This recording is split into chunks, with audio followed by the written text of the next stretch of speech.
Oh, welcome to guys मेरो ब्लगको स्वागत छ तपाईँहरूलाई।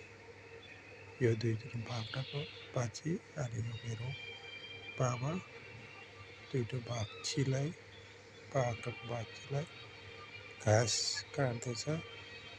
लगभग 50-60 फिट पाथी छ। गाउँले जबरजस्ती हो, काटिनुपर्छ घाँस दाउरा। त्यो बाबाले मजाले काटिरहेछ। बाबा एकदम टुप्पो फेरि जाँदैछ। 60-70 फिट पाथी छ बाबाले। बाख्राको पेट पाल्नको लागि बाबाले